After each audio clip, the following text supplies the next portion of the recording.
Muy buenas, un cordial saludo a todos los oyentes de Radio Madre de Dios. Continuamos con nuestro repaso del Catecismo. En esta oportunidad veremos los puntos 10 al 12.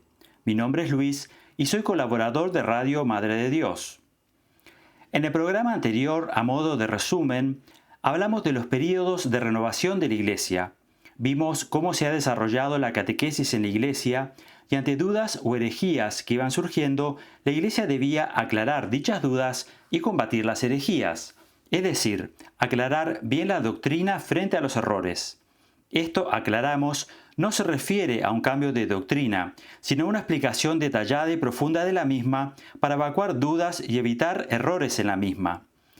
También vimos que no sería lógico que la Iglesia se adapte a estas formas de ver el mundo que cambia con el tiempo y las culturas. La verdad que promulga la Iglesia por medio de las Sagradas Escrituras y la tradición persisten a lo largo del tiempo. Ha sido así por más de 2000 años. Citamos la siguiente frase del obispo Munilla: se debe cristianizar el mundo, no mundanizar el cristianismo. Comentamos también que si deseamos seguir seriamente a Cristo hay solamente dos posibilidades, es decir, no hay término medio. Hacerlo así sería caer en el relativismo.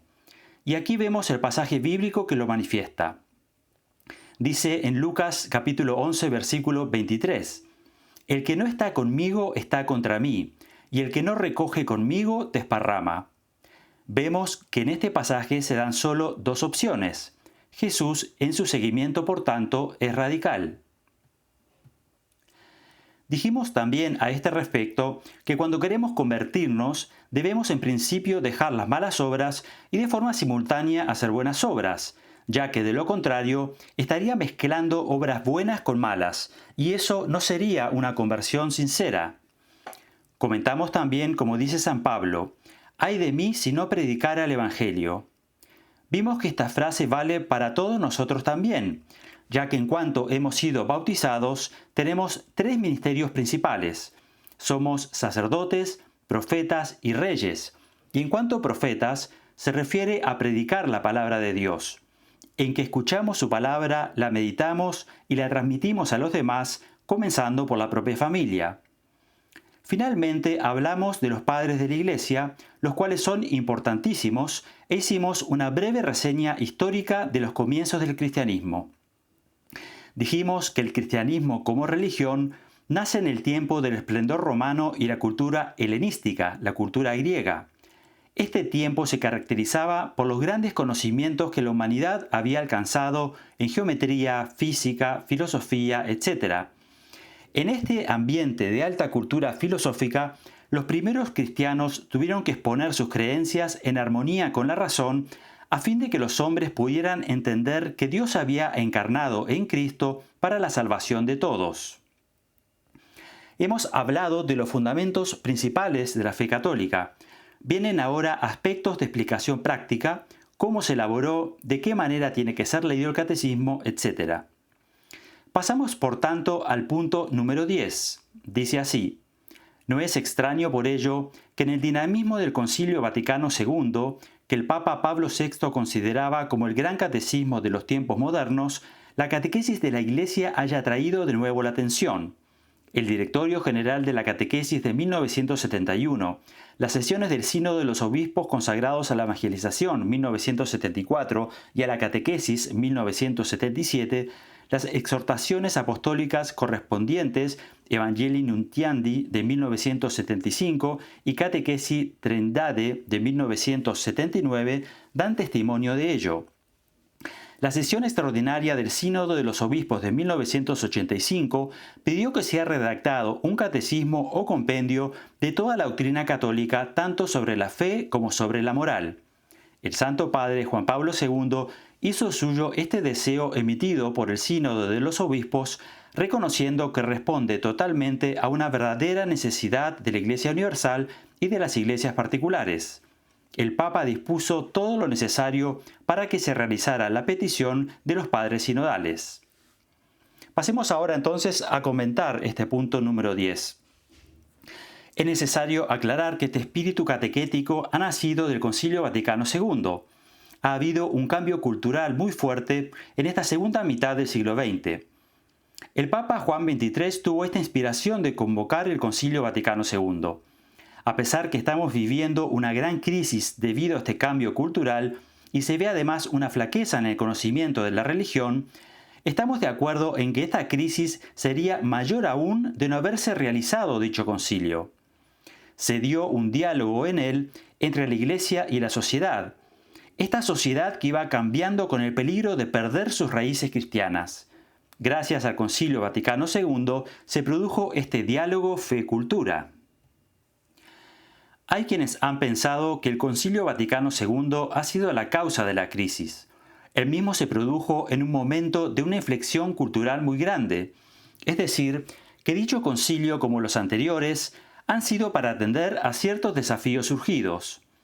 No es el concilio quien ha producido la crisis, sino la forma en que dicho concilio se ha intentado llevar adelante en la práctica. El Concilio Vaticano II tampoco ha sido una ruptura con la tradición. Nuestra sociedad tiene raíces cristianas, pero también tiene la dificultad de cómo vivirlas en este mundo actual. A los 20 años de la clausura del Concilio Vaticano II, se convocó un sínodo extraordinario de los obispos para evaluar cómo iban las cosas. Llegaron a la conclusión que el Concilio Vaticano II debía terminarse en un compendio de la fe. Vieron que estaba teniendo dificultades en la recepción, porque muchos lo interpretaban en una clave rupturista, como si él mismo hubiese venido a romper con la Iglesia preconciliar, lo cual no es así. Sí viene a reformar, pero no a romper. Por ello se hizo necesario elaborar un catecismo para que todos puedan comprender y estudiar la doctrina católica. Los fieles tenemos el derecho de conocer la fe católica y al tener la Iglesia el deber de ofrecerlo a los fieles, se llegó a la publicación de dicho catecismo. Antes de ello, a pesar de existir otros catecismos, era probable que los fieles tuvieran dudas de doctrina o incluso frente a cosas dichas por sacerdotes o teólogos, no tenían acceso tan directo como hoy lo tienen al catecismo. Al decir que la Iglesia es una, se refiere también, además de su unidad, a que es una en doctrina, y que ante la duda legítima de la vida después de la muerte, por ejemplo, pudiese un fiel tener distintas respuestas según la persona a la cual le plantee dicha inquietud. Esto es muy importante, ya que, como ejemplo, imaginemos que consultamos a alguna persona de la Iglesia, pero que influenciada por corrientes de la nueva era, pudiera decirnos que existe la reencarnación, lo cual, como veremos más adelante, es falso. Si lo hubiésemos consultado a un sacerdote, a una persona que sabemos es estudiosa de la religión, o si nosotros mismos hubiésemos consultado el catecismo, hubiésemos hallado la respuesta correcta a nuestra duda. Por ello es tan importante que toda la doctrina se haya escrita. Decía un predicador que conoció el caso de un pastor protestante, que cada vez que tenía una duda respecto a la fe, tenía que acudir a los escritos católicos, ya que en su iglesia protestante no tenía acceso a diferentes temas. Con el tiempo, dicha persona se hizo católica, aludiendo a que la religión católica tiene la gran ventaja de contar con toda su doctrina escrita, lo cual no deja dudas respecto a cómo debemos proceder ante ciertas problemáticas que surjan. Imaginemos como ejemplo un abogado al cual vamos a pedir consejo legal en cuanto a cómo proceder respecto a cierta situación y nos dijese que no hay nada escrito al respecto, nada estipulado. Al tener la doctrina por escrito, se elimina, por ejemplo, la subjetividad que pudiese surgir en un catequista o una persona de la iglesia. Se necesita una formulación objetiva de la fe. Es una gran ventaja que hoy en día tengamos acceso fácil a las verdades de la fe. Culminamos así con el punto número 10, pasamos ahora al punto número 11. Él mismo habla del fin y destinatarios de este catecismo. Dice así: este catecismo tiene por fin presentar una exposición orgánica y sintética de los contenidos esenciales y fundamentales de la doctrina católica, tanto sobre la fe como sobre la moral, a la luz del Concilio Vaticano II y del conjunto de la tradición de la Iglesia. Sus fuentes principales son la Sagrada Escritura, los Santos Padres, la liturgia y el magisterio de la Iglesia. está destinado a servir como un punto de referencia para los catecismos o compendios que sean compuestos en los diversos países. Vamos a explicar a qué se refiere cuando dice exposición orgánica y sintética de los contenidos esenciales y fundamentales de la doctrina católica. El catecismo va a lo esencial. No entra en cuestiones que son discutidas en lo que se refiere a discusiones teológicas. Por ejemplo, si dos grupos de teólogos explican sobre un tema de formas distintas, sin estar en contradicción obviamente, el catecismo va a ir a lo esencial, que forma parte de la fe católica, lo que es común a todo, que ha sido predicado, manifestado y definido por la Iglesia. Si ocurre que se tiene dificultad en acoger ciertos aspectos de la fe católica, es a causa de un secularismo que se está viviendo, y no porque el catecismo haya seguido ciertas corrientes teológicas, que como hemos manifestado antes, todo el catecismo está de acuerdo con la fe católica. Como ya hemos explicado en ejemplos anteriores, cuando tengo una duda respecto a un tema, debo fiarme de los expertos, y quienes han elaborado el catecismo han sido miles de expertos y un gran santo como San Juan Pablo II. Consideremos además que si prestamos atención a los detalles, veremos que la doctrina en él expuesta tiene mucho sentido común. Si tomamos los mandamientos, por ejemplo, veremos que los 3 primeros se refieren a la relación que debo tener con Dios y los 7 restantes a mi relación con el prójimo, de manera que son razonables en que, si hago algo aunque sea beneficioso para mí, estaré perjudicando a mi prójimo y por ese motivo no son permitidos por la ley de Dios. Vemos así que dicha ley no es una imposición por capricho, sino para el bienestar de todos y la sana convivencia. Es muy importante entenderlo, porque si así lo comprendo, entonces haré el esfuerzo para cumplirlos, sabiendo que es para mi propio bien y el bien de los demás. ¿Qué mayor sentido común tendría el que un padre aconsejara a su hijo que no tome y luego conduzca?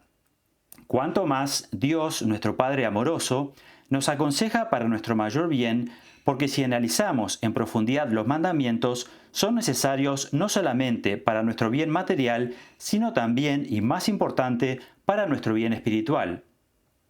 Pasamos ahora al término en que se refiere a orgánica.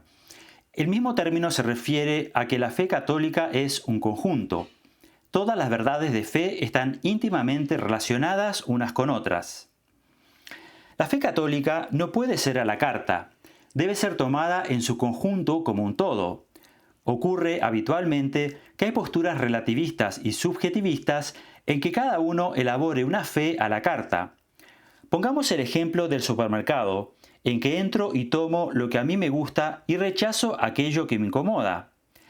Esto de creer en Dios sí, pero que faltar el domingo a misa es pecado, no. Les quiero recomendar una película, se llama Todo o Nada, que habla de la vida de la hermana Claire Crockett. Era una chica irlandesa que quería ser actriz famosa, pero que en un retiro descubre cuánto Dios la ama y decide hacerse monja. Su lema de vida era este: todo o nada. Son muy profundas las lecciones de vida que nos dan personas que han dejado huella y considero ella será una santa. Esa es la lección que nos deja. Al decir todo o nada, se refiere a que mi entrega no puede ser a medias ni según mis gustos personales. Podemos pensar en este caso que ella era monja, pero esto aplica a todos los cristianos, porque si hemos de serlo, el primer mandamiento es amar a Dios sobre todas las cosas, y ello no puedo cumplirlo si no pongo a Dios en primer lugar. A eso se refiere el todo o nada. Un ejemplo de subjetivismo y relativismo es la nueva era, en la cual cada uno elabora una fe a la carta, como dijimos antes. Una persona afín a la nueva era dijo en televisión: «Yo soy un ferviente católico, un devoto budista, un ardiente musulmán y un incondicional hindú». Lo cierto es que esta postura, más que aclarar y llevar hacia la verdad, lo que hace es confundir, mezclando cosas que son incompatibles entre sí. Analicemos resumidamente esto para descubrir la contradicción en ello. La nueva era es una mezcla de orientalismo, esoterismo, paganismo, medicina alternativa y ocultismo. Todas ellas difieren con el catolicismo en cuestiones básicas y por tanto no pueden unirse, ya que desde su base tienen contradicciones irreconciliables en su doctrina. Por ejemplo, la nueva era se centra en el individuo y da a lo material cualidades divinas, lo que es diametralmente opuesto al catolicismo, solo para nombrar un aspecto. Hay, por tanto, hoy en día una tendencia al sincretismo, que trata de conciliar diferentes doctrinas, pero ello no es posible y pongamos para ello un ejemplo.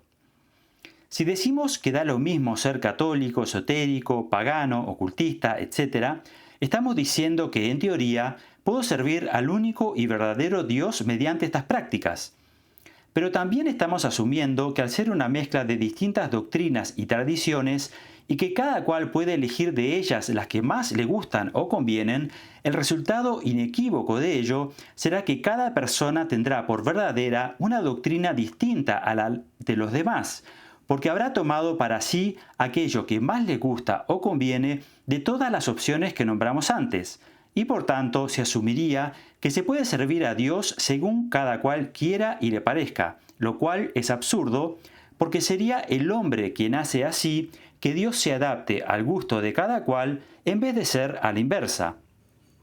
Al mismo tiempo, estaríamos asumiendo que hay muchas verdades y muchos dioses, ya que la forma que cada cual tiene de servir y ser fiel a cada dios varía indefectiblemente. Deducimos por ello que la verdad tiene que ser única, como único es el Dios que existe, y que el hombre debe adaptarse a la verdad de Dios y no Dios a nosotros, que somos seres finitos, limitados y con tendencia a equivocarnos. Esto último lo verificamos claramente con las palabras de Jesús en el Evangelio cuando dice: «Yo soy el camino, la verdad y la vida». Evangelio según San Juan, capítulo 14, versículo 6. Jesús no dice los caminos, las verdades.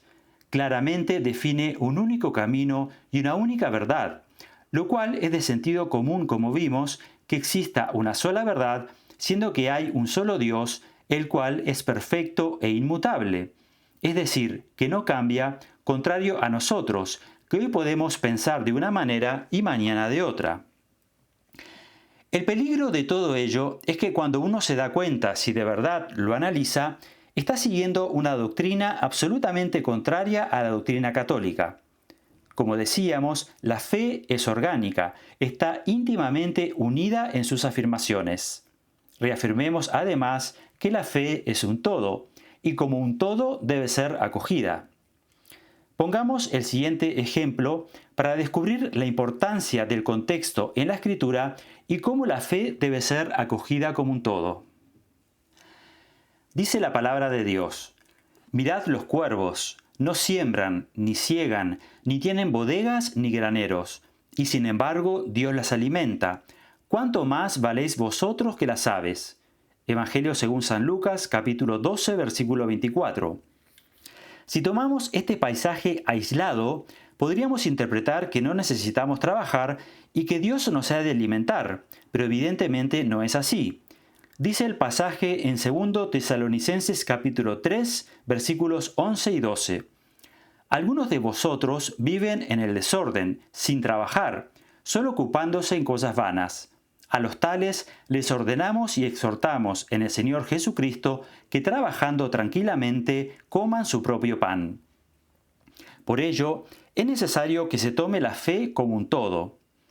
Lo mismo ocurrió con Lutero, el cual tomó un solo pasaje bíblico que resalta la importancia de la fe, pero en la carta de Santiago dice claramente que la fe sin obras está muerta, y luego agrega: «Muéstrame tu fe sin obras, que con mis obras te he de mostrar mi fe».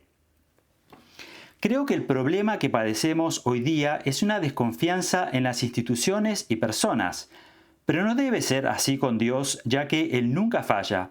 Es dignísimo de confianza y quiere que estemos en la verdad. Nunca nos va a engañar o defraudar. También tener en cuenta que la Iglesia es distinta a las instituciones humanas, ya que fue fundada por Jesucristo y es por tanto una institución que cuenta con la protección de Él. Lo dice Cristo en el pasaje de Mateo capítulo 16, versículo 18. y yo a mi vez te digo que tú eres Pedro, y sobre esta piedra edificaré mi iglesia, y las puertas del infierno no prevalecerán contra ella. Hay una frase muy buena al respecto que dice, crees o no crees, pero si crees, crees del todo. Así se es honesto en sí mismo sin hacerse una fe a la carta. Recordemos además que la revelación es Dios que se muestra y por eso he de acogerlo tal cual se muestra. Dice el catecismo que es una exposición orgánica y sintética. Ya explicamos que orgánica se refiere a que hay que tomarla como un todo. Sintética se refiere a que no entra en escuelas teológicas, sino que se reduce a mostrar la fe de la Iglesia. Los teólogos están para ayudar a explicarla, pero hay una diferencia entre lo que es la explicación de los teólogos y lo que es la fe católica, la cual, como dijimos, está toda expuesta en el catecismo. También es una exposición sistemática porque tiene un orden. Comienza por la fe, luego la liturgia, la moral y la oración. Es un orden lógico, lo mismo que cuando queremos estudiar sobre un tema, se comienza por lo básico, por los cimientos, como se hace con una casa, y sobre los mismos se va edificando. Uno de los problemas que tenemos hoy día es que cuando la gente va a hablar de temas de fe, pretende discutir u opinar, por ejemplo, sobre el uso del preservativo, sin tener idea previa de todos los fundamentos de la fe ni la moral. Es decir, muchas personas entran en medios de comunicación, por ejemplo, a debatir sobre cuestiones puntuales de fe y moral, desconociendo dichos fundamentos con la sola opinión o gusto personal. Tal cosa sería como si un abogado se ponga a debatir sobre cómo construir un edificio, dando su opinión o parecer personal.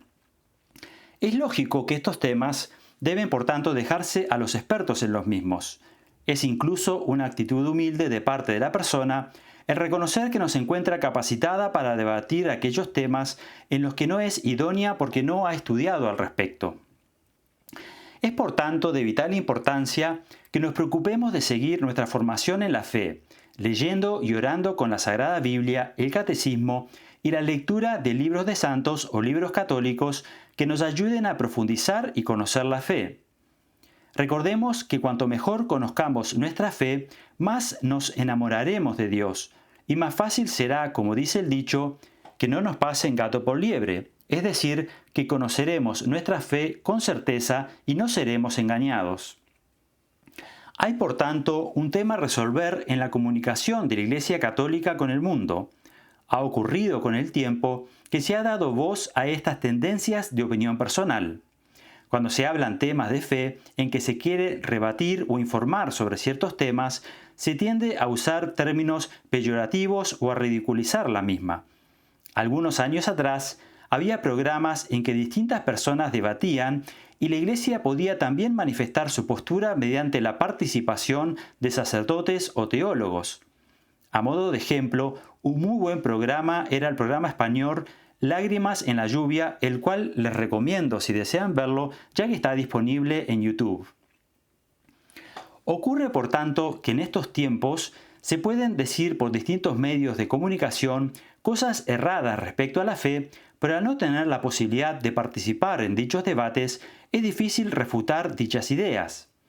Imaginemos que nuestro vecino tiene algo contra nosotros y manifiesta su postura, pero que nosotros no tengamos la posibilidad de ser escuchados. Lo lógico sería que tanto nuestro vecino como nosotros tuviésemos la oportunidad de exponer, porque si no, nuestro vecino tiene la posibilidad de manifestarse, pero el otro no la tiene. Por eso justamente ocurre que si queremos aprender sobre la fe católica, tengamos que recurrir a medios muy específicos, como radios católicas. Citando al obispo Munilla, dice que así como una falsedad se puede decir en 10 segundos, para rebatirla se necesita mucho más tiempo, es decir, se necesitan explicar ciertos fundamentos. Siguiendo ahora con el punto 11, veremos las fuentes principales del catecismo. Son 4. Las Sagradas Escrituras, que es la primera como palabra de Dios que es, la segunda, los Santos Padres, de los primeros siglos de la Iglesia, los principales obispos que tuvieron una predicación muy profunda y fecunda. La tercera es la liturgia. Como frase diremos, Eso que oramos es lo que creemos. Como ejemplo, el hecho que desde siempre hemos orado por los difuntos. La liturgia, por tanto, nos explica nuestra fe. Y por último, el cuarto punto es el magisterio de la Iglesia. Se refiere a que los papas y obispos han ido explicitando a través de definiciones dogmáticas, encíclicas y magisterio ordinario. Como resumen, entonces, son 4 las fuentes principales del catecismo: Sagrada Escritura, Santos Padres, liturgia y magisterio de la Iglesia. Estas son las 4 fuentes desde las que se elabora el catecismo. En este punto 11 vemos ahora el fin y los destinatarios de este catecismo. Se dice que está destinado a ser un punto de referencia para los catecismos o compendios que sean compuestos en los diversos países. Este es, por tanto, el catecismo mayor, y todos los catecismos que se redacten en el mundo entero para ser aprobados por la Santa Sede o el obispo del lugar tienen que estar, en cuanto a su contenido, conformados con este catecismo. Es la garantía de catolicidad. Ello ayuda a que se eviten las confusiones en cuanto a cuál es la fe católica, en que se confunda entre lo que es la fe católica y opiniones de unos u opiniones de otros. El Papa dijo, por tanto, que el catecismo es la regla de nuestra fe.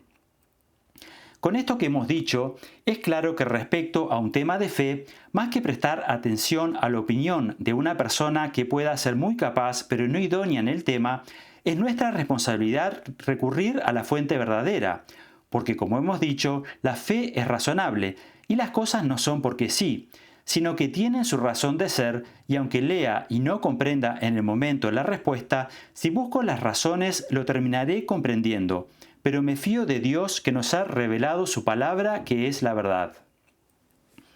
Pasamos ahora al punto número 12. Dice así: el presente catecismo está destinado principalmente a los responsables de la catequesis, en primer lugar a los obispos, en cuanto doctores de la fe y pastores de la Iglesia. Les es ofrecido como instrumento para la realización de su tarea de enseñar al pueblo de Dios. A través de los obispos se dirige a los redactores de catecismos, a los sacerdotes y a los catequistas. Será también de útil lectura para todos los demás fieles cristianos. Recordemos que el catecismo fue elaborado en comunión entre todos los obispos del mundo, quienes hicieron borradores, los cuales eran luego corregidos o ampliados para obtener la redacción final. Se enviaron unas 24.000 correcciones entre los obispos del mundo, y el primer destinatario es el propio obispo. Ello es para formular la fe de manera conjugada, por ejemplo, viendo de qué manera explicar mejor la fe al pueblo de Dios. Imaginemos que para explicar una parábola se utilice, por ejemplo, un texto de un padre de la Iglesia. Es, por tanto, una gran labor en que han participado los obispos.